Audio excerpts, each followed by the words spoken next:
बेवा औरत पारां कॉलेज जे शागिर्दनि जी फीस ख़त्म करण वारे कदम खे सॼी दुनिया में साराहियो पियो वञे। 96 वरनि जी डॉक्टर रुथ गोटेसमैन जॾहिं न्यूयॉर्क जे हिकु पुठिते पयल इलाइक़े ब्रोक्स जे Albert Einstein college of medicine जे शागिर्दनि जी मौजूदगीअ में ऐलान कयो त संदसि मुड़ुस तरफ़ां मिलियल $1 अरब पाकिस्तानी रुपयनि में 2 खरब 79 अरब रुपयनि खां वधीक रक़म कॉलेज खे वक़्फ कया त उन वक़्तु कॉलेज जे शागिर्दनि में ख़ुशीअ जी लहर छांइजी वई ऐं शागिर्द ख़ुशीअ मंझां झूमी पिया। अल्बर्ट आइंस्टाइन कॉलेज में पढ़ंदड़ तमाम शागिर्द ग़रीब आहिनि। कॉलेज में पढ़ंदड़ हर शागिर्द जी सालियानी फीस $59,000 खां वधीक आहे। कॉलेज इंतज़ामिया तरफ़ां डॉक्टर रुथ गोटेसमैन जे इन कदम खे साराहींदे चयो वियो त कॉलेज में पढ़ंदड़ चौथे साल जे शागिर्दनि खे हलंदड़ टिमाही फीस वापसि कई वेंदी, जॾहिं त मुस्तक़बिल जे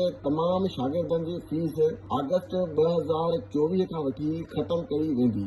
डॉक्टर रुथ गोटेसमैन 1968 खां साॻी कॉलेज में प्रोफेसर तौर ख़िदमतूं सरअंजाम ॾियण जी शुरूआत कई हुई, जॾहिं त 2007 खां 2014 ताईं Albert Einstein college of medicine जे बोर्ड ऑफ ट्रस्टीज़ जी मेंबर पिणु रही चुकी आहे।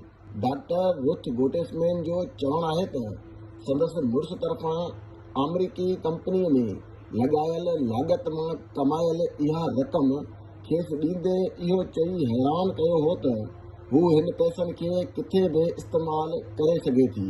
एतिरा पैसा मिलण बैदि हू परेशान हुई त इन रक़म खे किथे इस्तेमालु कजे, पर पंहिंजे ॿारनि जे सलाह मशवरे बैदि 26 फरवरी 2024 ते कॉलेज जे शागिर्दनि साम्हूं ऐलान कंदे हिकु वॾी रक़म कॉलेज खे वक़्फ़ करे छॾी।